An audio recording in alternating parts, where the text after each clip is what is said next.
Vidyasagar career अकॅडमीच्या या digital प्लॅटफॉर्मवरती मी प्राध्यापक रणजित फरांदे आपणा सर्वांचं सहर्ष स्वागत करतो.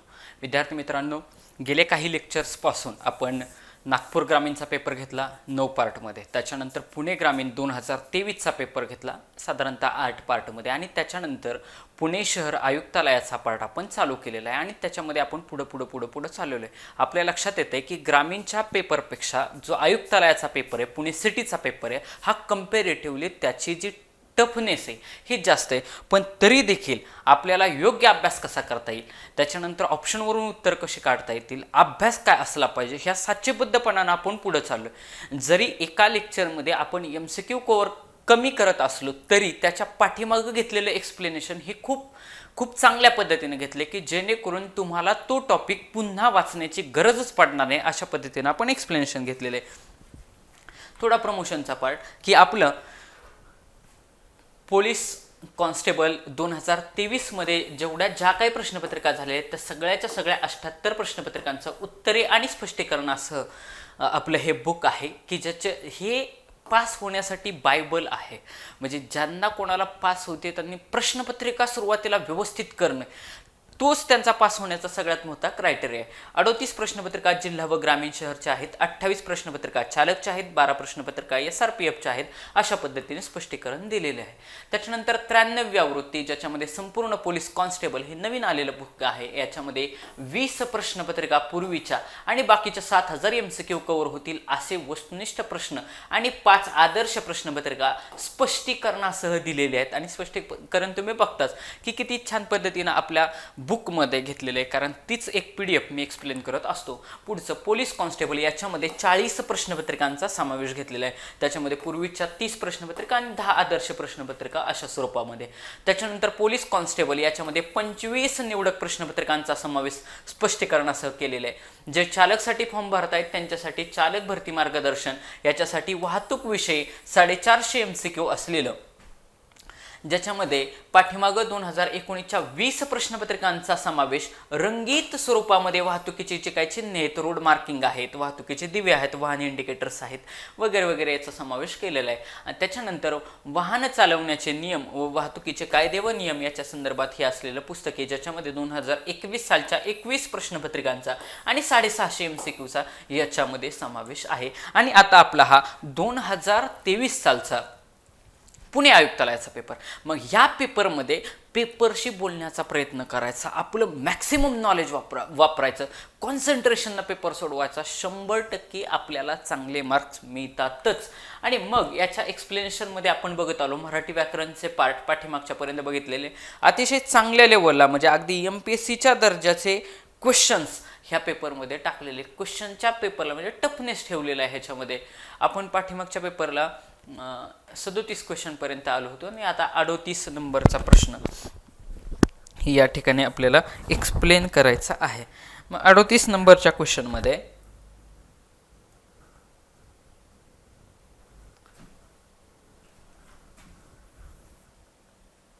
काय आहे क्वेश्चन की आपल्याला विचारलेलं आहे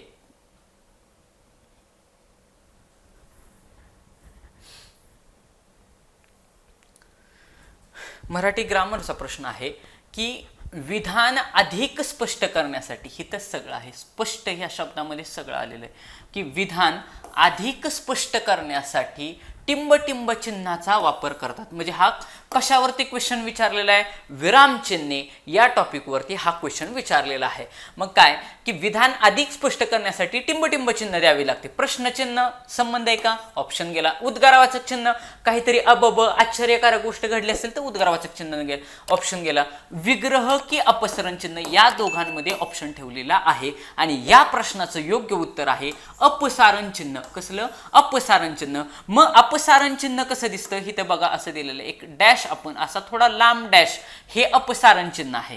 कसलं, अपसारण चिन्ह आहे. मग अपसारण चिन्ह कधी देतात, ज्या वेळेस एखाद्या गोष्टीचं स्पष्टीकरण द्यायचं असेल. याच्यावरूनच हे समजतं आपल्याला की स्पष्ट करण्यासाठी म्हणजे काय, एखाद्या गोष्टीचं स्पष्टीकरण देण्यासाठी आपण अपसारण चिन्ह वापरतो. त्याचबरोबर काय, विचार मालिका खंडित झाली असेल तर, विचार मालिका खंडित झाली असेल तर अपसारण चिन्हाचा वापर करतात.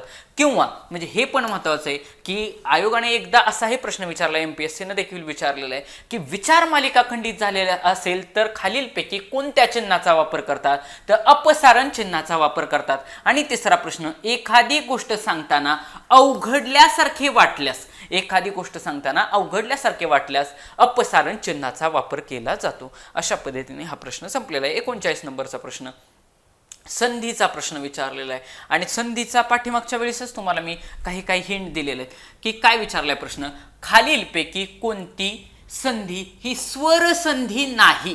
काय विचारले, स्वर संधी नाही. तुम्ही पाठीमागचे लेक्चर काढून बघा, मी त्या ठिकाणी संधीचा टॉपिक सांगितलाय. स्वर संधी नाही याच्यामध्ये लक्षात ठेवा, ज्यावेळेस संधी तयार होत असते स्वरांचे, स्वर अधिक स्वर, स्वर अधिक स्वर जर एकत्र आले तर जी संधी होते त्याला काय म्हणतात, स्वरसंधी म्हणतात.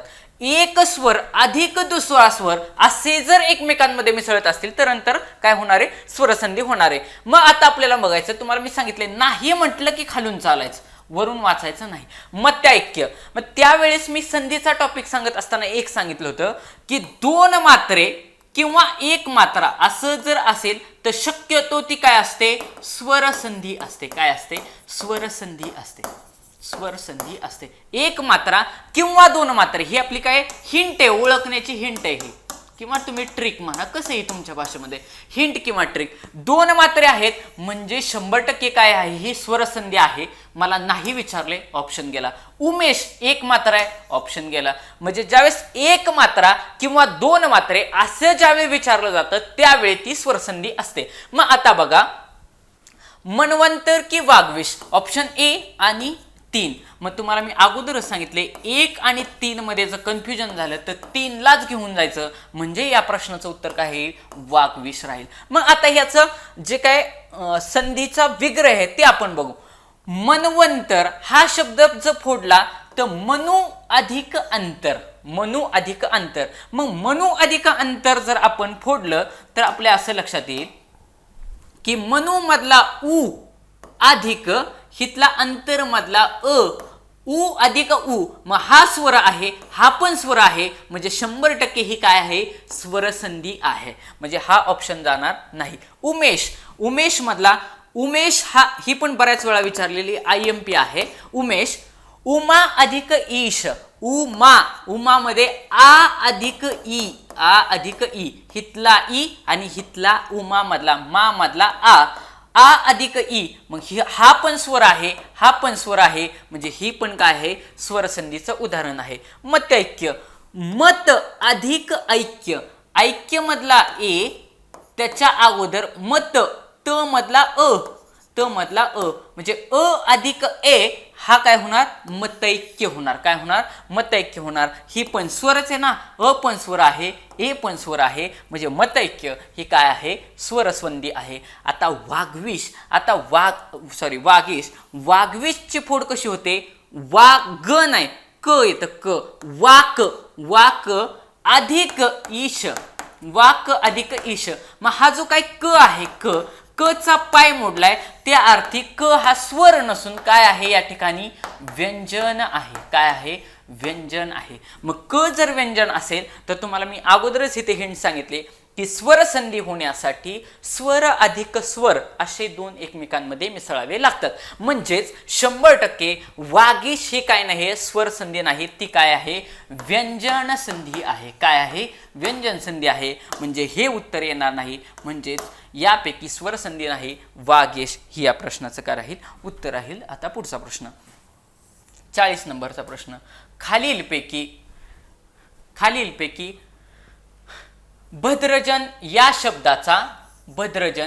शब्दाचा खालीलपैकी कोणता शब्द विरुद्ध अर्थी आहे. आणि तुम्हाला मी अगोदरच सांगितले की विरुद्ध अर्थी विचारला असेल तर शक्यतो पहिला ऑप्शन हा समानार्थी शब्दच देतात. त्यांना माहिती आहे की पोराने वाचलेलंच नसतं की समानार्थी विचारले का विरुद्धार्थी विचारले, आणि शक्यतो आपला कल समानार्थी शब्द पटकन मारण्याकडे असतो आणि त्याच्यावरून आपलं उत्तर चुकतं. आणि असल्या बारीक बारीक 4-5 चुका तुम्हाला मेरिटच्या बाहेर घेऊन जातात. असल्या चुका करायच्या नाहीत. कॉन्सन्ट्रेशननं प्रश्नचिन्ह येईपर्यंत वाचत राहायचं. भद्रजन या शब्दाचा खालीलपैकी कोणता विरुद्ध अर्थी शब्द आहे विचारले. मग आपल्याला माहितीये भद्रजन म्हणजे चांगला मनुष्य, म्हणजेच भद्रजन म्हणजेच काय होईल हो, सज्जन. पण हा त्याचा कसला शब्द झाला, समानार्थी शब्द झाला. मला विचारलाय काय, मला विचारलाय विरुद्धार्थी. आता दुसरा ऑप्शन बघू, दुर्जन. 100% हे उत्तर आहे. म्हणजेच भद्रजन या शब्दाचा विरुद्धार्थी शब्द काय राहील, दुर्जन हा राहील. बाकीचे हे ऑप्शन काहीतरी उगाच आपले दिलेले आहेत. आता पुढचा प्रश्न 41 नंबरचा काय विचारले बघा. म्हणजे मला ह्या प्रश्नपत्रिकेचा फार विशेष वाटतं की पोलीस भरतीचा पेपर असून पण असे 4-4 लाईनमध्ये आणि त्याच्यामधून पण MCQ 1, 2, 3, 4 सेम MPSCचा फॉर्मॅटच ह्या पेपरवाल्यांनी कॉपी केलाय. म्हणजे ज्यांनी कोणी पेपर काढलाय त्यांनी सरळ MPSCच्या प्रश्नपत्रिका पुढे ठेवली आणि सरसकट प्रश्न उचललेत आणि ॲज इट इज टाकले. आता बघा, जरी प्रश्न मोठा वाटत असला तरी आपण त्याला सोपा करायचा, बारीक शब्द पकडायचे आणि उत्तर काढायचं. काय विचारलं 41 नंबरच्या प्रश्नामध्ये, योग्य विधाने ओळखा. ज्यावेळेस लक्षात ठेवा, तुम्हाला जर यदा कदाचित असाच पेपर फॉर्मॅट जर झाला तर योग्य जर विचारलं तर जास्तीत जास्त विधाने बरोबर घेऊन जायचं आणि अयोग्य जर विचारलं तर कमीत कमी विधाने बरोबर घेऊन जायचं. म्हणजे काय मी सांगितलं, ह्याच्यामध्ये दिसतंय मला हे जे ऑप्शन आहेत ABC आणि डी ऑप्शन इकडे गेला आणि डी ऑप्शन. ओके, ABC आणि डी. आता याच्यामध्ये हा सगळ्यात मोठा ऑप्शन दिसतोय. म्हणजे जास्तीत जास्त विधानं काय करायची, योग्य करायची, कमीत कमी विधानांना चूक करायचं, जास्तीत जास्त विधानांना बरोबर करायचं. आता बघू, पहिलंच वाचू. उभयान्वी अव्यय विकारी असतात. मी शांत डोक्याने वाचलं. उभयान्वी अव्यय विकारी असतात का नसतात हे सोडून द्या, पण ज्या ठिकाणी अव्यय हा शब्द येतो, नीट ऐका, ज्या ठिकाणी अव्यय हा शब्द येतो, अव्यय शब्द आला की ती जात अविकारी असते. काय असते, अविकारी असते. आणि हिथं काय म्हटलंय, विकारी असते. म्हणजे 100% पहिलंच वाक्य चुकलंय. कारण काय आपली ट्रिक आहे किंवा लक्षात कसं ठेवायचं, अव्यय मधल्या अ वरून लक्षात ठेवायचं, ती कशी असणारे, अविकारी असणार आहे. कशी असणारे, अविकारी असणार आहे. आणि हिथं काय दिलंय की उभयान्वी अव्यय ही विकारी असतात. उभयान्वी अव्यय, शब्दयोगी अव्यय, अव्यय असलेला शब्दच मुळात अविकारी असतो. त्यामुळं तो शब्द कसा आहे हे आपल्याशी काय उभय विचारले किंवा शब्दयोगी विचारले, क्रियाविशेषण अव्यय विचारले, आपल्याला काहीच फरक पडत नाही. मुळात अव्यय असणारा शब्द अविकारी असतो. या लॉजिकनुसार पहिलंच विधान रॉंग आहे. मग रॉंग असणार आहे. आपल्याला योग्य विचारले, रॉंग आहे. ह्या दोघांमध्ये उत्तर आहे 2 किंवा 4 मध्ये. आता बघा, हिथं 2 आणि 4 बरोबर दिले, हिथं पण 2 आणि 4 बरोबर दिले. ते परत सोडवायला वेळ घालवायचा नाही. मी डायरेक्टली फक्त ऑप्शन नंबर 3 चेक करणार,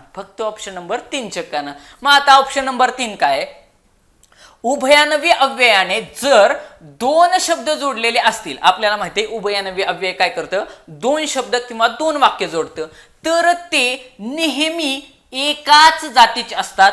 100% वाक्य बरोबर आहे. तुम्ही पाठीमागचे माझे लेक्चर काढून बघा, त्याच्यामध्ये मी स्पष्ट सांगितलंय, जर उभयान्वी अव्ययानं जोडलेली वाक्य ही एकाच जातीची असतात, म्हणजे हे वाक्य 100% बरोबर आहे. 100% बरोबर आहे म्हणजे 3 100% बरोबर आहे. म्हणजे या प्रश्नाचं उत्तर राहील ऑप्शन नंबर 1.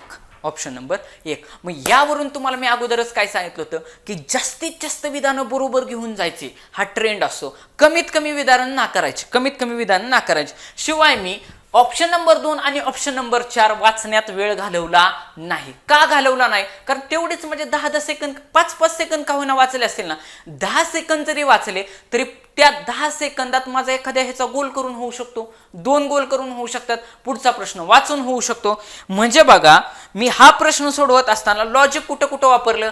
पहिली गोष्ट, लॉजिक वापरताना उभयान्वी अव्यय विकारी असतात. मला माहितीये की अव्यय हा प्रकारच मुळात अविकारी असतो. म्हणजे इथं उभयान्वी विचारू किंवा दुसरं कुठलंही विचारू, अव्यय शब्द आला की अविकारी पाहिजे. पहिलं तो रॉंग आहे. ऑप्शन बी गेला, ऑप्शन सी गेला, डी आणि ए मध्ये कन्फ्युजन आहे.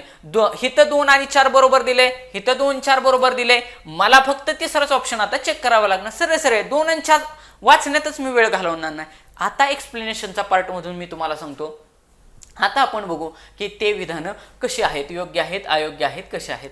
आता बघा, एकूण उभयानवी अव्यय 8 असून, किती आहेत? 8 असून, एकूण उभयानवी अव्यय 8 असून त्यांचे 2 गट पडतात. 100% वाक्य बरोबर आहे. उभयानवी अव्ययाचं उद्या जर विचारलं की मराठीमध्ये एकूण किती उभयानवी अव्यय आहेत, किती आहेत? 8 आहेत आणि त्याचे 2 गट पडतात, त्याचे 2 गट पडतात. झालं. त्याच्यानंतर पुढं उभयान हे आत्ताच सांगितलं, तिसरं वाक्य. आणि चौथं वाक्य, क्रियाविशेषणे सर्वनामे सुद्धा उभयानवी अव्ययाचे कार्य करतात. बरोबरच आहे, हे कार्य करू शकतात, म्हणजेच हे विधान बरोबर आहे. मग आता आपल्या बुकमध्ये हा चार्ट दिलेला आहे. विकारी शब्द कुठले आणि अविकारी कुठले, विकारी शब्द कुठले आणि अविकारी कुठले. मग लक्षात ठेवायचं की विकारी म्हणजे काय, की लिंग, वचन, विभक्ती यांच्यामुळे जर रूपात बदल होत असेल तर त्याला विकारी शब्द जात असं म्हणायचं. नाम, पहिल्या 4 जाती, शब्दाच्या टोटल किती जाती? 8. त्यातल्या पहिल्या 4 ह्या विकारीत, दुसऱ्या 4 ह्या अविकारीत. मग आता बघा, नाम, सर्वनाम, विशेषण आणि क्रियापद ह्या कशा जातीत? विकारी शब्द जाती आहेत. परत एकदा, नाम, सर्वनाम, विशेषण आणि क्रियापद. परत एकदा, नाम, सर्वनाम, विशेषण आणि क्रियापद या शब्दाच्या विकारी शब्द जाती आहेत. विकारी शब्द जाती आहेत म्हणजेच कशा, की ज्याच्यामध्ये लिंग, वचन, विभक्ती यांच्यामुळे त्यांच्या काय होत असतो? रूपात बदल होत असतो. आणि अविकारी म्हणजे काय? अ म्हणजेच काय? अ हा शक्यतो कशासाठी? विरुद्ध अर्थीसाठी वापरला जातो. तुम्हाला पाठीमागच्याच कुठल्या तरी एका लेक्चरमध्ये मी सांगितलेलं आहे की अ हा शब्द मराठीमध्ये मूळतःच विरुद्ध अर्थाने दर्शवला जातो. म्हणजे विरुद्ध अर्थ दाखवायचा असेल, जर विकारीमध्ये बदल होत असेल तर बट ऑब्वियस त्याच्या अगोदर अ लावलाय, म्हणजे अविकारी म्हणजे याच्यामध्ये बदल होणार नाही. मग अविकारी म्हणजेच त्याला काय म्हणतात? अव्यय असे म्हणतात. अविकारीलाच समानार्थी शब्द काय? अव्यय. म्हणून मी तुम्हाला सांगितलं होतं की अव्यय हा शब्द आला म्हणजे 100% त्या ठिकाणी ती अविकारी जात आहे. मग अविकारी म्हणजे काय? लिंग, वचन, विभक्ती यांच्यामुळे ज्याच्या रूपात बदल होत नाही. काय सांगितले? रूपात बदल होणार नाही. मग असं कुठलं कुठलं आहेत? क्रियाविशेषण अव्यय, त्याच्या पुढे सरळ सरळ अव्यय हा शब्द लिहिलेलाच असला पाहिजे. क्रियाविशेषण अव्यय, शब्दयोगी अव्यय, उभयानवी अव्यय आणि केवल प्रयोगी अव्यय ह्या कशा आहेत? अविकारी जाती आहेत. म्हणजे आता बघा की लिंग, वचन, विभक्तीनुसार बदलणारे 4 जण आहेत. लिंग, वचन, विभक्तीनुसार न बदलणारे 4 जण आहेत. मग जे बदलणारे जे आहेत त्याला विकारी म्हणतात, न बदलणाऱ्याला अविकारी म्हणतात. मग बदलणारे कोणकोणते आहेत? तर सुरुवातीचे एकदम नाम, सर्वनाम, विशेषण आणि क्रियापद या शब्दाच्या विकारी जाती आहेत. आणि अविकारी म्हटलं की कुठलं? क्रियाविशेषण अव्यय, शब्दयोगी अव्यय, उभयानवी अव्यय आणि केवल प्रयोगी अव्यय ह्या शब्दाच्या कशा आहेत? अविकारी म्हणजे अव्यय. अव्यय हा शब्द आला की त्याच्यामध्येच आपल्याला ओळखून जायचं हे सरळ सरळ काय आहे की अविकारी शब्द जात आहे. ओके, हे लक्षात ठेवायचं. याच्यावरती बऱ्याच वेळा ह्या चार्टवरती प्रश्न विचारलेला आहे आणि हा चार्ट IMP आहे. IMP आहे.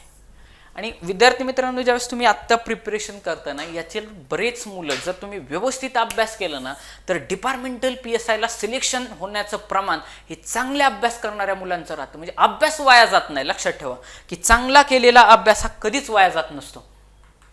पुढचा 42 नंबरचा प्रश्न.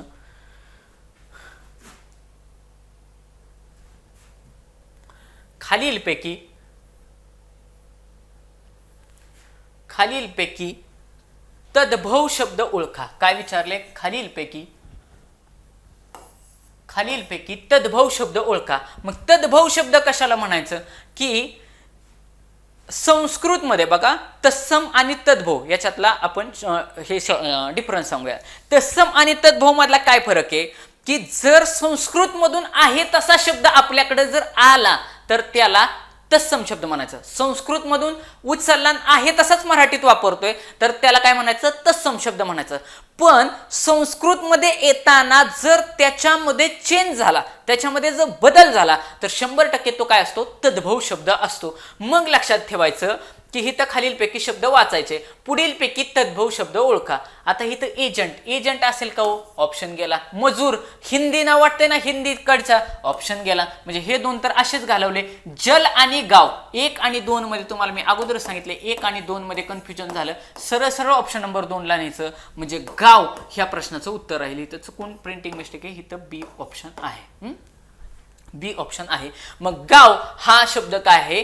तद्भव शब्द आहे. मग जल म्हणजे काय? आपण संस्कृत मध्ये जल म्हणतो. जल म्हणजे काय? मराठीमध्ये पाणी. लक्षात घ्या, जल म्हणजे काय? पाणी. मग जल हा शब्द कसा आहे? संस्कृत आहे. म्हणजेच जल हा शब्द कसा आहे? तत्सम शब्द आहे. कसा आहे? तत्सम शब्द आहे. जल हा तत्सम शब्द आहे. आणि गाव हा कसा शब्द आहे? गाव हा ग्राम या शब्दापासून तयार झाले ना. संस्कृत मध्ये गावाला काय म्हणतात? ग्राम म्हणायचं. ग्राम या शब्दाचा अपभ्रंश होऊन म्हणजे मराठीमध्ये तद्भव होताना मराठीमध्ये त्याचा ग्रामाला काय म्हणायला लागले? गाव म्हणायला लागले. म्हणजेच बघा, तद्भव शब्द कशाला म्हणायचे? मूळ संस्कृत मध्ये असणाऱ्या पण मराठीत येताना त्यांच्या स्वरूपात बदल झालेल्या शब्दांना तद्भव शब्द असे म्हणतात. उदाहरणार्थ, दुग्धपासून दूध तयार झालं, शर्करापासून साखर तयार झालं, ग्रामपासून गाव तयार झालं, कर्णपासून कान झालं, मरकटपासून माकड झालं. हे जे काही शब्द आहेत हे सगळेच्या सगळे तद्भव शब्द आहेत. म्हणजे नीट बघा, संस्कृतमधून आहे तसाच घेतला तत्सम शब्द म्हणणार. संस्कृत शब्दांमध्ये काहीतरी बदल होऊन मराठीत आला त्याला तद्भव म्हणणार. म्हणजे संस्कृतचा आहे तसा तत्सम आणि त्याच्यामध्ये थोडा बदल झाला तर तद्भव शब्द जाते असं म्हणतात. मग त्याच्यावरून आपल्या लक्षात आलं जल हा संस्कृत शब्द आहे म्हणजे तो तत्सम आहे. गाव हा ग्राम या संस्कृत शब्दापासून तयार झालेला आहे त्याच्यामुळे तद्भव शब्द आहे. आणि बाकीचं एजंट आणि मजूर ते हिंदी वाटतात, एजंट पण असा गुजराती टाईप वाटतो त्याच्यामुळे ते शब्द येणार नाहीत. पुढचा मॅथमॅटिक्सचा प्रश्न आहे, पुन्हा गणितामध्ये शिरलेले आहेत. काय विचारले? एका क्रिकेटपटूने 6 सामन्यात किती? एका क्रिकेटपटूने 6 सामन्यात अनुक्रमे 42, 156, 59, 90, 0 आणि 49 अशा धावा केल्या. बर, त्याने 7व्या डावात, कितव्या डावात? 7व्या डावात किती धावा कराव्यात? म्हणजे 7 डावांची सरासरी काय दिलेली आहे? सरासरी किती दिली आहे? सरासरी 87 दिलेली आहे. सरासरी किती दिले? 87. किती डावांची? 7 डावांची. तुम्ही पाठीमागचे माझे लेक्चर काढून बघा, सेम ह्याच पॅटर्नचा प्रॉब्लेम मी समजावून सांगितलेला आहे. सेम ह्याच पाठीचा अजिबातच पॅटर्न मध्ये फरक नाही. सरासरी म्हटलं की आपलं एक फॉर्म्युला 100% पाठ पाहिजे. बघा, सरासरी म्हटलं की एक फॉर्म्युला सोडायचाच नाही. सरासरी बरोबर वरती काय घेणार? बेरीज. वरती काय घेणार? बेरीज. आणि खाली काय घेणार? एकूण. सरासरी बरोबर बेरीज भागिले एकूण ह्या फॉर्मॅटला सोडायचाच नाही. ह्याला पक्क फिट करून ठेवायचं डोक्यामध्ये, ह्याच्या बाहेर प्रॉब्लेम जाणार नाही. आता बघा, सरासरी किती दिली आहे? 87 मांडून घेतले. बर, बेरीज किती दिली आहे ती आपल्याला करावी लागली. एकूण किती डाव आहेत? 7 डावांमध्ये मला विचारले, मग 7 लिहिलं इथं. मग आता काय करायचं? बेरीज म्हणजे काय? ह्या सगळ्यांची बेरीज. ह्या किती दिल्यात? 6 डावांच्या दिल्यात ना. 1 2 3 4 5 6 6 डावांचे. आणि 7व्या डावामध्ये अशा किती धावा त्याला कराव्या लागतील की जेणेकरून काय होईल की ती सरासरी 87. मग सगळेच्या सगळे मांडून घ्यायचे. तिकडे किती दिलंय? पहिलं दिलंय 42 अधिक दुसरा किती दिलाय? 156. तिसरा किती दिलाय? 59. त्याच्यानंतर अधिक 93. त्याच्यानंतर पुढे किती दिलाय? अधिक 0. 0 मांडायची गरज आहे का? मांडायचा नाही. 49 आणि शेवटचा x मानायचा. मग ह्या सगळ्यांची बेरीज करायची. सगळ्यांची बेरीज केली असता आपल्या लक्षात असं येईल की सगळ्यांची बेरीज भेटते 399. आता बेरीज करण्यामध्ये मी वेळ घालवत नाही. 399 भागिले 7 आणि इकडे 87 आणि 399 आणि इथला हा x अधिक x. 399 अधिक x भागिले 7. आता हा 7 इकडे भागिले इकडे गेल्यावरती गुणिले होईल. म्हणजे 87 गुणिले 7 बरोबर 399 अधिक x. 399 अधिक x. मग हे सगळं जर सोडवलं 3 7 7 49 हे होतात 609. किती होतात? 609 बरोबर 399 अधिक x. मग हे 399 इकडं अधिक आहेत, हे 399 इकडं अधिक आहेत, तिकडे गेल्यावरती काय होतील, वजा होतील. म्हणजेच 609 वजा 399 बरोबर x या समीकरणावरून मी आणलं. म्हणजे 699 मधून जर सगळं वजाबाकी वगैरे केलं तर सरळ सरळ आपल्याला उत्तर भेटून जाईल 210. किती, 210 हे या प्रश्नाचं उत्तर राहील. आता बाकी बेरीज वजाबाकी करण्यामध्ये मी वेळ घालवत नाही, तेवढाच एक क्वेश्चन जास्तीत जास्त एक्सप्लेन होईल. 210 या प्रश्नाचं उत्तर राहील. म्हणजे मी काय काय केलं, बेसिक फॉर्मॅटला सोडलं नाही. सरासरी म्हटलं की माझ्या डोक्यात लगेचच फॉर्म्युला क्लिक झाला. सरासरी बरोबर वरती बेरीज पाहिजे, खाली एकूण पाहिजे, म्हणजे सरासरी. मग सरासरी ही तर मला किती दिली होती, 87. किती, एकूण किती धावांमध्ये त्यांनी विचारलं होतं, 7 डावांमध्ये मला विचारलं होतं. खाली छेदामध्ये 7 लिहिलं. आणि वरती काय बेरीज यायला पाहिजे, सगळ्या सामन्यांची बेरीज मांडली. आणि प्रश्न असा विचारला होता की 7व्या डावामध्ये त्याला किती धावा करावं लागतील, तेवढ्या मी x मानल्या. आता काय केलं, गुणाकार भागाकार केला. 7ला 87ला तिकडे गुणलं, बाकी सगळ्यांची इथं बेरीज केली, ती आली 399 अधिक x. x ही कशाला मांडली, 7व्या डावाला मांडली. 7 गुणिले 87 बरोबर 399 अधिक x. हे 399 इकडे गेले, वजा झाले. उत्तर काय, जे काय येईल ते उत्तर राहील. म्हणजे सरळ सरळ ह्या प्रश्नाचं उत्तर काय राहील, 210 असं राहील. किती राहील, 210. ऑप्शन नंबर बी, ऑप्शन नंबर बी. ओके. आता पुढचा प्रश्न 44 नंबरचा परत मॅथमॅटिक्स वरती प्रश्न विचारलेला आहे. ह्या पण टाईपचा प्रश्न ऑलरेडी आपण घेतलेला आहे. म्हणजे बघा किती प्रश्न रिपीट फॉर्मॅटमध्ये, आत्ता तर तिसरीच प्रश्नपत्रिका आहे, तरी पण कितीतरी फॉर्मॅट काय झालेले आहेत, रिपीट झालेले आहेत. 21 मजूर, मी त्याच वेळी सांगितलं होतं, तुम्ही कुठला माझा एक्झॅक्ट आठवत नाही कोणता व्हिडिओ, पण तुम्ही व्हिडिओ पाहते तुमच्या लक्षात येईल.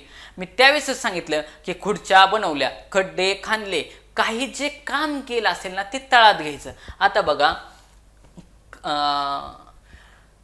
21 मजूर, किती मजूर, 21. म्हणजे हे मजूर म्हणजे काय झालं, माणसं झाले. आपला MDH चा फॉर्म्युला आहे. MDH मसाला, तुम्हाला मी अगोदरच ट्रिक सांगितले. MDH मसाला,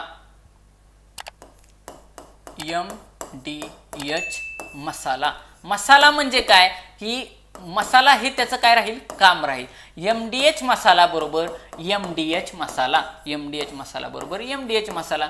काय करायचं, काही माणसं एवढं काम एवढ्या दिवसात करतील, तर एवढी माणसं एवढे काम एवढ्या किती दिवसात करतील किंवा केवढं काम होईल, असं काहीतरी प्रश्न असणार आहे. म्हणून हे बरोबरच्या फॉर्मॅटमध्ये टाकून घ्यायचं. बरं, मसाला म्हणजे काय असणार आहे, तर हे तुमचं काम असणारे, काम असणारे. खड्डे खाणले, खेळणी बनवले, त्याच्यानंतर काय वॉटेवर खुर्च्या बनवल्या, साड्या विणल्या, काय सगळं जे केलं असेल ते सगळं छेदात घ्यायचं, म्हणजे मसाला तयार करायचा. आता बघा 21 मजूर, 21 मजूर म्हणजे काय, MDH फॉर्म्युल्यामधले मला M सापडला. ओके. 21 मजूर 56 बाहुल्या 8 दिवसात बनवतात. झालं, मला सगळं सापडलं.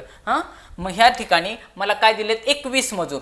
M म्हणजे 21, M म्हणजे काय, माणसं आहेत. डे म्हणजे काय, दिवस आहेत. H म्हणजे काय, तास आहेत. बर, किती दिवसांमध्ये, 8 दिवसांमध्ये. किती दिवसांमध्ये, 8 दिवसांमध्ये. मग इथं बघा 21 मजूर म्हणजे 21 माणसं, दिवस किती दिलेत, 8. आणि H आवर्स आपल्याला दिलेले नाही. काय करतात, 56 बाहुल्या बनवतात. मग तुम्हाला मी सांगितलंय काम हे नेहमी कशात घ्यायचं, छेदात घ्यायचं. बरोबर सेम तिकडे तसंच विचारलं असणार. तर 42 बाहुल्या, मग 42 आता कुठे येतील, बटा 20 छेदात येतील, डिवायडेड बाय 42. मांडताना व्यवस्थित मांडायचं, मग कॅल्क्युलेशनला शिरायचं. 42 बाहुल्या 3 दिवसांमध्ये, किती दिवसांमध्ये बनवायच्यात, 3 दिवसांमध्ये बनवायच्यात. बनवण्यासाठी किती मजूर लागतील असा प्रश्न आहे. म्हणजे मला M काढायचा आहे, कळलं. एवढं मांडता आलं की जवळपास गणितच सुटलं. मग आता काय करायचं, ह्याचं इकडं तिकडं लय फिरवी करण्यापेक्षा वरती तुम्हाला मी ही इकडं अंश आहे, खाली छेद आहे, इकडं अंश आहे, खाली छेद आहे, वरच्यावरच घालवण्याचा प्रयत्न करायचा. म्हणजे बघा अंशाशी अंशाला घालवून टाकायचं. हिथं 3 आहेत, हिथं 3च्या पाड्यात 21 आहे, 7 त्रिक 21. इथं ऑलरेडी गेले. ओके, ऑलरेडी गेले. आता इथं बघा 8चा पाडा आहे, 8 7 56 आपल्याला माहिती आहे. 8 1 8, 8 7 56. आता परत हा 7 आणि हा 7 जातोय का, 100% जातोय. ह्या 7ला हा 7 गेला, म्हणजे इकडं किती राहील, फक्त एक राहील, फक्त एक राहील. इकडे किती राहिलं? 3 तर ऑलरेडी गेलं होतं.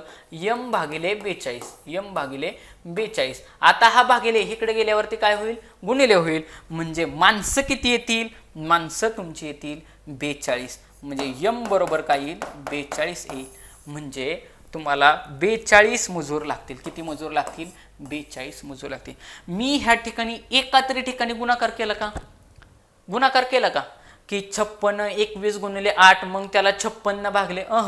सोपं कसं कॅल्क्युलेशन करता येईल ते बघायचं. काय केलं मी? ह्या 3 ने 21 ला भाग घालवला, वरचा अंशाचा भागाकार घालवला अगोदर.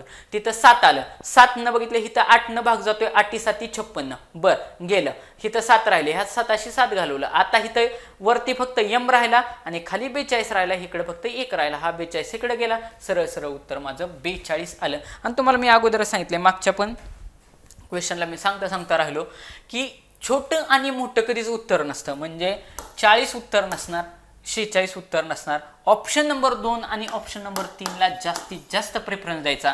आता बघा, जर तुम्ही 46 ऑप्शन हा ऑप्शन नंबर 3 मधून जर इलिमिनेट केला असता तर 3 ला तुम्ही मार्क केलं असं, सरळ सरळ ऑप्शन नंबर 2 ला मार्क केलं असं. पण हे कधी? ज्या वेळेस तुम्हाला प्रॉब्लेम सुटलाच नसता तर.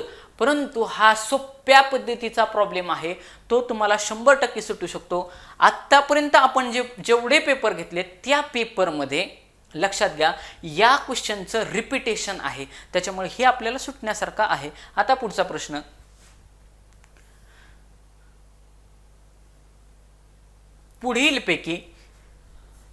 पुढीलपैकी सर्वात लहान व सर्वात मोठा अपूर्णांक कोणता?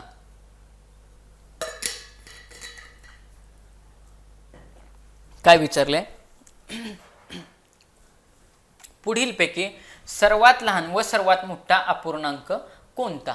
सर्वात लहान सर्वात मोठा अपूर्णांक मला काढायचा. असे 4 अपूर्णांक दिलेले. 100% या प्रश्न सोडवताना वेळ जाणार आहेच. शिवाय तुमचे पाढेपाठच असायला पाहिजे. तुम्हाला मी अगोदर सांगितले, ज्याचे पाढेपाठ त्याला कॅल्क्युलेशन झपाझप सुटणार. मग आता सरळ सरळ इथं काय करायचं? भागाकार तुम्हाला करावाच लागणार आहे.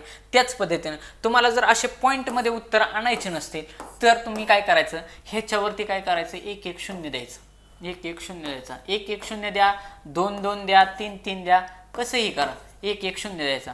1 1 0 दिलं की उत्तर सोपं होत राहतं. आता बघा, तुम्ही 1 1 0 द्या किंवा 2 2 0 द्या. जर 29 न 150 ला भागलं की उत्तर येणार 0.5. इथं दुसऱ्या ह्याच्यात पण 25 न 130 ला भागलं तरी पण 0.5 येणार. 33 न भागलं तरी पण 0.5 येणार. आणि 34 न भागलं, 14 ला 27 न 14 ला भागलं तरी पण 0.5 येणार. म्हणजे काय की सरळ सरळ ह्याच्यावरती 1 0 दिलं काय, 2 0 दिलं काय, ते एवढा फरक नाही पडत. 2 2 0 घ्यायचे आणि फटाफट भागाकार घालवायचा. मग पहिल्याच्या ठिकाणी उत्तर येणार 51, दुसऱ्याच्या ठिकाणी उत्तर येणार 52, तिसऱ्याच्या ठिकाणी उत्तर येणार 51, म्हणजे 51 501, अजून एक जर 0 दिला तर, आणि ही चौथ्याच्या ठिकाणी उत्तर येणार 51 8 असं, 518. कधी ह्याच्यावरती अजून एक 0 दिला तर, ह्याच्यावरती अजून एक 0 दिला तर 0 1 वाढवायचा, फक्त पॉईंटमध्ये घ्यायचं नाही. मग आता आपल्या लक्षात येतं की बाबा सगळ्यात मोठा कुठला आणि सगळ्यात छोटा कुठला, ह्या सगळ्यांच्या समोर काय बसत असतात? पॉईंट बसत असतात. हा 0.52 आहे, म्हणजे हा सर्वात काय आहे? मोठा आहे. 13/25 13/25 केले तर हा सगळ्यात मोठा येईल. आणि तुम्हाला मी अगोदरच सांगितलंय, इथं बघा, इथं बी दिलाय, इथं बी दिलाय, इथं बी दिलाय. ओके, म्हणजे बी उत्तरामध्ये असण्याचे चान्सेस हे खूप जास्त आहे. म्हणजे लास्ट ऑप्शनला मी जाणार नाही, पहिल्या ऑप्शनला तुम्ही जात नाही, मग आता बघा, सी ह्या ठिकाणी 2 वेळा दिलेलं आहे, ई ह्या ठिकाणी 2 वेळा दिलेलं आहे. म्हणजे मला चेक करताना बघा, मी बी आणि सी चेक करणार. म्हणजे बी तर मला कळलं सर्वात मोठा आहे, 0.52 आलं. बाकी सगळे 0.51 0.51 0.51 आणि त्याच्या पण पुढं 0.7 0.5 आणि 0.8 असं आलेलं आहे. मग 0.517 0.515 आणि 0.518 ह्या तिघांमधला लहान कुठला आहे? तर तिघांमधला हा लहान आहे. कुठला? 0.515. हे तुम्हाला सोडवावंच लागणार आहे, तिथं या प्रश्नाला वेळ जाणार आहे. आता मी इथं गुणाकार भागाकार करत बसलो तर वेळ जाईल, म्हणून मी फक्त सोडवणार नाही. बाकी या प्रश्नाचं उत्तर ऑप्शन नंबर 3 राहील. तुम्ही अगोदरच सांगितले, लय जड जात असेल, यदा कदाचित एखाद्या मुलाकडं वेळ नाही भेटला असं समजा, या प्रश्नाला माझ्यासारख्या पोराने काय केलं असतं, सरळ त्याला गोल केला असता, पहिलं येत आहे तेवढं भरभर सोडवून घेतलं असतं आणि ह्याला गोल करून पुढे गेलो असतो, लगेचच मला कळलं असतं. जर यदा कदाचित अशी कंडिशन आली असती की आता एक्झामिनर पेपर काढून घेणार आहे 2-3 मिनिटांमध्ये, मला तर मार्क करायचे, तेवढ्या 2-3 मिनिटांमध्ये हे कॅल्क्युलेशन होऊ शकत नाही, त्यामुळे सरळ ऑप्शन नंबर 3 मारला असता, बाजूला गेलो असतो आणि तुम्हाला मी सांगितलं मॅक्सिमम ठिकाणी ऑप्शन नंबर 3 उत्तर असण्याचे चान्सेस असतात. लॉजिक आपलं शेवटपर्यंत सोडायचं नाही. अभ्यास प्लस लॉजिक प्लस अभ्यासाचा छोटा आवाका, त्याला सतत रिव्हिजन देऊन पाठांतर व्यवस्थित करायचं आणि मॅक्सिमम मार्क काढायचे. प्रश्नपत्रिका 100% सोपी असते, मार्क पडतातच. आणि बाकीच्यांना पडतात तर आपल्याला का पडू नयेत, असं सवाल आपण आपल्या मनालाच विचारला पाहिजे. 46 नंबरचा प्रश्न,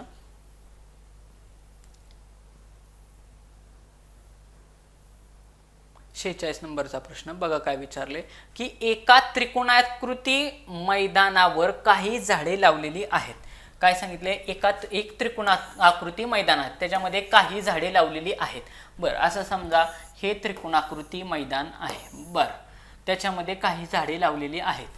पहिल्या रांगेत 1 झाड लावलं, बरं, दुसऱ्या रांगेत 2 झाड लावली, तिसऱ्या रांगेत 3 झाडं लावली. बरं, म्हणजे असं समजा ही पहिली रांग आहे, इथं 1 झाड लावलं, ही दुसरी रांग आहे, इथं 2 झाडं लावली, 1 2, इथं 1 लावलं, तिसरी रांग आहे 1 2 3 झाडं लावली. बरं, याप्रमाणे 35 रांगात, म्हणजे अशा टोटल किती रांगा आहेत, 35 आहेत. किती आहेत, 35 आहेत. तर किती झाडे मावतील, याप्रमाणे 35 रांगात किती झाडे मावतील. आणि लक्षात ठेवायचं, हे जर सरळ सोपं आहे. एका रांगेत 1, लक्षात ठेवायचं, एका रांगेत 1 लावलं, दुसऱ्या रांगेत 2 लावली, तिसऱ्या रांगेत 3 लावली, चौथ्या रांगेत 4 वेळा लावली, म्हणजे पुढं त्या पटीनं चालत चाललंय. सेम असं जर विचारलं, हेच कोड्याच्या स्वरूपात विचारलं की एका मंदिराला 35 पायऱ्या आहेत, पहिल्या पायरीवरती 1 फूल, दुसऱ्या पायरीवरती 2 फुलं, तिसऱ्या पायरीवरती 3 फुलं, चौथ्या पायरीवरती 4 फुलं, अशा 35 पायऱ्यांमध्ये एकूण किती फुलं ठेवली जातील. झाला, प्रश्नच तयार झाला. मग असं कसं सोडवायचं, अशा जर टाईपचा प्रश्न आला तर लक्षात ठेवायचं, रांगा किती दिल्या आहेत, 35 मांडून घेतल्या 35 गुणिले 35 गुणिले काय करायचं, ह्या 35 मध्ये 1 मिळवायचा, किती झाले 36, 35 मध्ये 1 मिळवायचं, किती झाले 36, भागिले 2 करायचं, उत्तरच येतं तुम्हाला. काय केलं मी, टोटल किती दिलं, उद्या 100 जरी तुम्हाला सांगितलं असतं ना, 100 रांगा आहेत, 100 घेतलं असतं, 100 गुणिले 100च्या पुढची किती संख्या आहे, 101, त्याच्यामध्ये 1 मिळवलं असतं, 100 101 भागिले 2 केलं असतं, 2 का भागायचं, ही एक संख्या आणि ही एक संख्या, असं डोक्यात ठेवायचं, म्हणजे भागिले 2 करा. हे लक्षात ठेवण्यासाठी बघा, लक्षात आलं का. इथं काय सांगितलंय, 35 रांगा आहेत. उद्या तुम्हाला सांगितलं असतं 35 पायऱ्या आहेत, जर तुम्हाला सांगितलं 35 पायऱ्या आहेत, प्रत्येक पायरीवरती एक फुल ठेवत गेलोय, म्हणजे त्यांच्या पायरीच्या क्रमांकानुसार फुलं ठेवत गेलोय. असं समजा की पायरीचा क्रमांक 8 आहे, तर तिथे किती फुलं ठेवणार, 8 ठेवणार. एक्झामिनरनं थोडं तशा पद्धतीने सांगितलं की पायरीचा जो क्रमांक आहे तेवढ्याच संख्येची फुलं त्याच्यावरती ठेवली, असं समजा. तर मग विचार करा, 9व्या नंबरच्या पायरीवरती किती फुलं येतील, 9 येतील. 8व्या नंबरच्या पायरीवरती 8 येतील. 10व्या नंबरच्या पायरीवरती 10 येतील. सेम तसंच 10व्या रांगेमध्ये 10 झाड येतील, 8व्या रांगेमध्ये 8 झाडं असणार, तिसऱ्या रांगेमध्ये 3 झाडं असणार. काय करायचं, टोटल किती दिलेत, मला दिले 35 रांगा मांडल्या, गुणिले काय करायचं, 35 अधिक 1 किती, 36, त्याला 35 गुणिले 36 करायचं, पुढच्या संख्येने त्याला गुणायचं, भागिले 2. आणि मग आता गुणाकार भागाकार करा, 2 एके 2, 18 दुने 36, 18 दुने 36, मग 35 गुणिले 18, 35 गुणिले 18 हे या प्रश्नाचं उत्तर आहे. 18 पंचे 90, 18 पंचे 90, 18 त्रिक 54 आणि 6 60, 603 63, 630 उत्तर असेल याचं, 630 ऑप्शन 630 उत्तर आहे. पाठ असणं विद्यार्थी मित्रांनो खूप जास्त गरजेची गोष्ट आहे. आणि इथं पण बघा तेच लॉजिक लागते का नाही. 629 सगळ्यात छोटी संख्या आहे, त्याच्यानंतर 637 सगळ्यात मोठी संख्या, गेली ऑप्शन. मग 630 आणि ह्याला चढत्या क्रमाने मांडा बरं. बघा तुम्ही मांडल्यानंतर उत्तर येते का नाही. 629, 630, 633 आणि 637. हां, मग तुम्हाला मी सांगितलंय छोटी आणि मोठी संख्या शक्यतो उत्तर नसतं, उत्तर ह्या दोनमध्ये लपलेलं आहे. ह्यातली 2 नंबरची संख्या म्हणजे 630 हे या मी प्रश्नाचं उत्तर आहे. आणि तुम्हाला त्या ठिकाणी डेअरिंगनंच मारावं लागणार आहे. जर यदा कदाचित सुटलं नसतं तरचा विषय चाललाय बघा. सुटलं नसतं तर लॉजिक हे हळूहळू डेव्हलप करायचं असतं. सुटलं त्या ठिकाणी तुमचं डोकं चाललं पाहिजे की कुठलं लॉजिक कुठं वापरायचं. त्यासाठी व्हिडिओ बारकाव्यानं बघणे, मी उत्तर कशा पद्धतीनं काढतोय, काय लॉजिक वापरतोय किंवा काय सांगितले. आता हे तुम्हाला मी आत्ता हा प्रॉब्लेम एक्सप्लेन करून सांगितला. उद्या जर सेम टाईपचा प्रॉब्लेम आला तर तुमचा कसा चुकायला नको. जर तुमचा सेम टाईपचा प्रॉब्लेम चुकला तर 100% मनाला सांगायचं माझा अभ्यास कमी पडला. माझा अभ्यास सरळ कमी पडला. जर माझा अभ्यास कमी पडला तर मग मी पास होण्याची अपेक्षा करणंच मूर्खपणा आहे. अभ्यासावरती पण पकड पाहिजे ना. एवढेच 2-4 महिने आपल्या आयुष्याचं कल्याण करणार आहेत. त्यामुळे असलं एकदा सांगितलेलं चुकलं नाही पाहिजे. पुढचा प्रश्न 47 नंबरचा प्रश्न आहे. काय म्हणतोय की वडील आणि मुलगा यांच्या वयातील अंतर ए वजा बी आहे. काय सांगितले, वडील आणि मुलगा यांच्या वयातील अंतर किती आहे, ए वजा बी. बर, आणखी 10 वर्षानंतर त्यांच्या वयातील अंतर किती असेल, त्यांच्या वयातील अंतर किती असेल. आता आपल्याला तुम्हाला मी अगोदर सांगितले गणित ह्यांनी ए वजा बी देऊ, ए गुणिले बी देऊ, ए अधिक बी देऊ, काही देऊ. तुम्ही विचार करायचे आपले वडील म्हणजे तुमचे स्वतःचे वडील आणि तुम्ही ह्यांच्यामध्ये किती जरी मोठे झाला आणि वयाच्या किती जरी मागं गेला तरी जेवढा गॅप होता तेवढा सेम राहील का कमी जास्त होईल. बी सेमच राहणार ना. आता माझे वडील आणि मी, आमच्या दोघांमध्ये जो गॅप माझ्या जन्माच्या वेळी होता तोच आत्ता माझ्या वयाच्या ह्या टप्प्यावरती पण तेवढाच असणार आहे. अजून 10 वर्षांनी पण आमच्या दोघांच्या मध्ये जो काय आमचा 25-30 वर्षाचा गॅप असेल तो तेवढाच राहणार आहे. म्हणजेच वय कितीही बदलू, वय अलीकडचं काढायचं असो भविष्यातलं काढायचं असो, त्यांच्या वयातील अंतर बदलूच शकत नाही. म्हणजे जर अंतर इथं ए वजा बी दिले तर सरळ ह्या प्रश्नाचं उत्तर काय राहील, ए वजा बी राहील. Option number 3. ऑप्शन नंबर 3 हे असलं गुणिले 10 अधिक 20 अधिक 10 असले काही फालतूपणे येणारच नाही. अतिशय कॉमन सेन्सला धरून प्रश्न फ्रेम केलेला आहे. तुम्हाला मी अगोदरच सांगते व्यवहारानं गणित सोडवण्याचा प्रयत्न करायचा, 100% उत्तर निघतात. आता पुढचा 48 नंबरचा प्रश्न बघा. 48 नंबरचा प्रश्न, हा प्रश्न थोडा समजून घेण्याचा पार्ट आहे.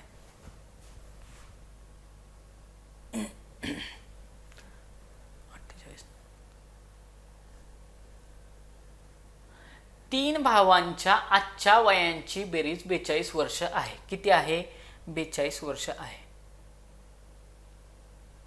बर, म्हणजे आजचं वय किती दिले, आजचे वय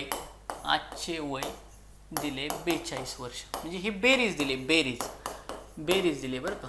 आजच्या वयांची बेरीज किती दिली, 42 वर्ष दिलेली आहे. लय बारीक झालं. आजच्या वयांची बेरीज किती दिली, 42 वर्ष दिलेली.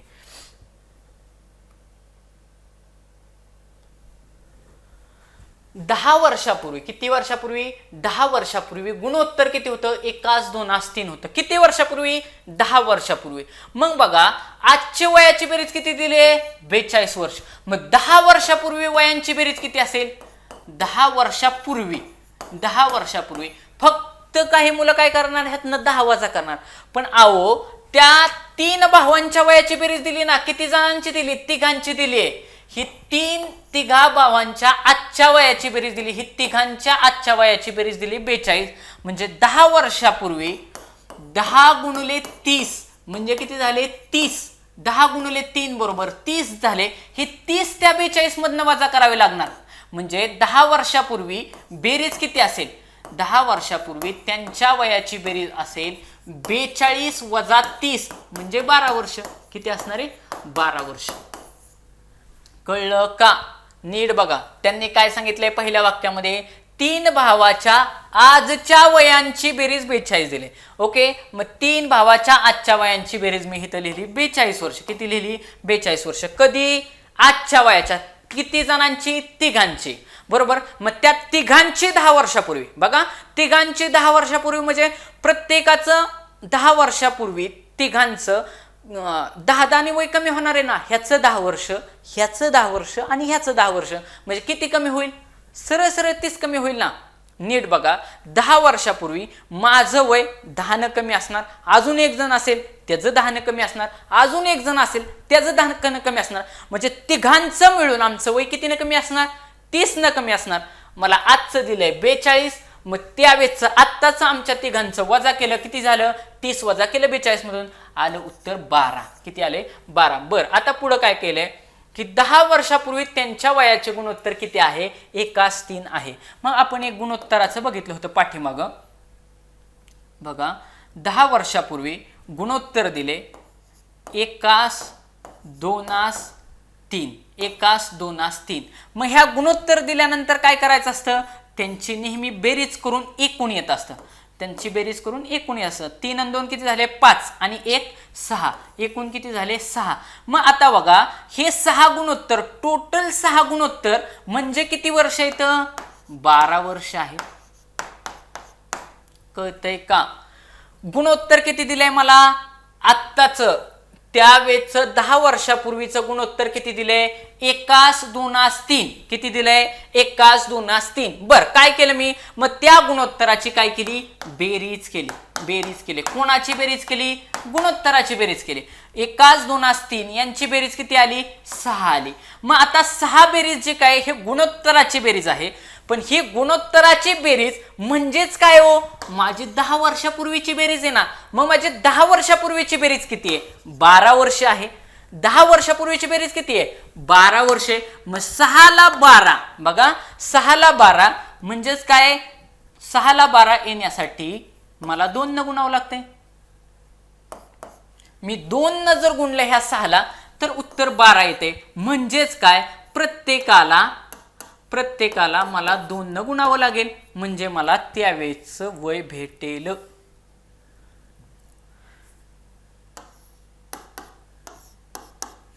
गुणुले 2 आलं लक्षात? का मी 2 न गुणलं हे लक्षात आलं पाहिजे. लक्षात घ्या, ह्या सगळ्या गुणोत्तराची मी बेरीज केली. किती आलं? 6 आलं. सगळ्या गुणोत्तराची बेरीज केल्यानंतर किती आली? 6 आली. बर, मग 6 आल्यानंतर गुणोत्तराची बेरीज म्हणजेच माझी 10 वर्षापूर्वी वयांची बेरीज असणार आहे. मग 10 वर्षापूर्वी माझ्या वयांची बेरीज किती होती? 12 वर्ष होती. मग आता 6 ही जी काही गुणोत्तराची बेरीज आहे आणि 12 वर्ष ही वयाची बेरीज आहे. मग 6 ला कितीने गुणल्यानंतर 12 होतील? तर 2 न गुणल्यानंतर. म्हणजेच ह्यातल्या प्रत्येक गुणोत्तराला मला किती न गुणावं लागेल? ह्या 2 न गुणावं लागेल. किती न गुणावं लागेल? 2 न गुणावं लागेल. मग आता 2 न जर मी गुणलं तर सरळ सरळ मला उत्तर येणार आहे. किती येणार? 3 दुने 6, बे दुने 4 आणि बे के बे. बघा बरं, आता ह्याची बेरीज मारा. 6 आणि 4 10, 6 आणि 4 10 आणि 2 12. भरली का टोटल? 12 भरली का? 12. म्हणजेच 10 वर्षापूर्वी, बघा 10 वर्षापूर्वी हे जे वय भेटले हे कधीच भेटले? 10 वर्षापूर्वीच भेटले. 10 वर्षापूर्वी पहिल्याचं वय असणार 2 वर्ष, दुसऱ्याचं वय असणार 4 वर्ष, तिसऱ्याचं वय असणार 6 वर्ष. सगळ्यांची बेरीज केली, किती झाली? 12 झाली. झाली का नाही? 12. बर, ह्याच्यामध्ये 10 वर्षापूर्वी ह्यांची 12 झाली. मग ह्याच्यामध्येच आता बघा प्रश्न काय विचारला आपण बघू. तर सर्वात लहान भावाचे आजचे वय विचारले. आजचे वय हे कधी? 10 वर्षापूर्वी. सगळ्यात लहान भाव कुठला झाला? हा झाला ना 2 वर्षापूर्वीचा. मग हा 10 वर्षापूर्वीचा 2 आहे. मग आता ह्याच्यामध्ये सरळ सरळ 10 मिळवले की मला काय भेटेल? आजचे वय भेटेल. म्हणजे आजचे वय किती असेल? 12 वर्ष असेल. हे कुठले झाले? आजचे वय. पण कोणाचे? सर्वात लहान भावाचे. म्हणजे या प्रश्नाचं उत्तर ऑप्शन नंबर 3 राहील. म्हणजे परत ऑप्शन नंबर 3 लाच उत्तर फ्रेम केलेलं आहे. लक्षात येते का विद्यार्थी मित्रांनो? उद्या जर तुम्हाला फिरवून जर विचारलं सगळ्यात मोठ्या भावाचे 10 वर्षापूर्वीचे वय किती? 6. सगळ्यात मोठ्या भावाचे आजचे वय किती? तर 10 वर्षापूर्वी किती आले 6, आत्ताचे किती येणार 6 अधिक 10 म्हणजे 16 वर्ष येणार. मग आता तुम्ही नीट चेक करा परत एकदा तेच फॉर्म्युला आपला की छोटं किती दिले 11 वर्ष, उत्तर येणार नाही. मोठं किती दिले 13 वर्ष, उत्तर येणार नाही. ह्या दोघांमध्ये उत्तर ठेवलेलं असणार ऑप्शन नंबर 2 आणि ऑप्शन नंबर 3 मध्ये तुमचं उत्तर ठेवलेलं असणार आहे. तुम्ही लक्षात घ्या, एक्झामिनर लॉजिक सोडत नाही. आपण कितीतरी मॅथमॅटिक्सचे प्रश्न असे बघितले, हा प्रश्न तुम्ही व्यवस्थित करायचा की जेणेकरून तुम्हाला व्यवस्थित पद्धतीनं मार्क पडतील. लक्षात आलं. परत एकदा समजून सांगतो, प्रश्नाची डिफिकल्टी लेवल थोडीशी मायनर जास्त आहे. बघा काय सांगितलं होतं, 3 वर्षापूर्वी आजच्या वयांची बेरीज 42 आहे. तीन भावांच्या, मग 3 भावांच्या आजच्या वयांची बेरीज लिहिली 42 वर्ष. 10 वर्षापूर्वी 3 भाव आहेत, हा एक भाव, हा एक भाव आणि हा एक भाव. ह्या तिघांचं 10 वर्षांनी, हा 10 वर्ष, हा 10 वर्ष आणि हा 10 वर्ष, ह्या तिघांचे 30 वर्षांनी ते एकदम लहान होणार आहेत. मग 42 मधून 30 गेले, किती आले 12 आले. किती आले 12. मग हे जे 12 आहे ते त्याच वेळी काय सांगितले, 10 वर्षापूर्वी त्यांच्या वयांचं गुणोत्तर सांगितले 1:2:3. मग हे 1:2:3 या गुणोत्तराची बेरीज केली. कशाची बेरीज आहे, गुणोत्तराची बेरीज केली तर आली 6. मग गुणोत्तराची 6 बेरीज ही माझं काय असणार आहे, 10 वर्षापूर्वीच्या वयाची बेरीज असणार आहे म्हणजे 12. मग ह्या दोघांमध्ये काय संबंध आहे, तर 6ला 2 न गुणलं तर 12 येतात. मग सगळ्यांना जर 2 न गुणलं तर माझं 10 वर्षापूर्वीचं वय भेटेल. म्हणजेच 1ला 2 न गुणलं उत्तर आलं 2, 2ला 2 न गुणलं उत्तर आलं 4, 3ला 2 ने गुणलं उत्तर आलं 6. म्हणजे माझं 10 वर्षापूर्वी 2, एकाचं वय असणार 2, दुसऱ्याचं वय असणार 4, तिसऱ्याचं वय असणार 6 आणि टोटल वयांची बेरीज केली 6 आणि 4 10 2 12 आलं उत्तर. मग आता ह्याच्यातला सगळ्यात लहान कोण आहे, हा 2 वाला. सगळ्यात मोठा कोण आहे, हा 6 वाला. म्हणजे हा 2 वाला जो काय असणार आहे, हा त्यावेळेस सगळ्यात लहान असणार आहे. त्याचं त्यावेळेसचं वय नाही विचारलं, त्याचं 10 आजचं वय विचारलंय. मग आजचं वय काढण्यासाठी मला 10 काय करावं लागतील, त्याच्यामध्ये ऍड करावे लागते. 2 अधिक 10 केले तर 12 वर्ष. ते झालं माझं आजचं वय. विद्यार्थी मित्रांनो, तुम्हाला हे व्हिडिओ कसे वाटतात ह्याच्याबद्दल नक्की कमेंट करा. तुम्हाला हे जर व्हिडिओ आवडले तर नक्की लाईक करा, शेअर करा, जास्तीत जास्त सबस्क्राईब करा की जेणेकरून तुम्हाला नवनवीन नोटिफिकेशन जे आमचे व्हिडिओ पडतील ते मिळत राहतील. ह्याच्यानंतर आपण मुंबईचा पेपर घेणार आहे, त्या म्हणजे असे पेपरची सिरीज पुढं चालू राहणार आहे. आपण बंद काही कसल्याच पद्धतीनं करणार नाही. व्यवस्थित एक्सप्लेनेशन तुमची जशी एक्झाम येत राहील त्या पद्धतीनं त्या टप्प्यावरती आपण पुढे जाणार आहोत. तुम्हाला व्हिडिओ आवडले असल्यास नक्कीच तुमच्या जास्तीत जास्त विद्यार्थी मित्रांपर्यंत शेअर करा. धन्यवाद.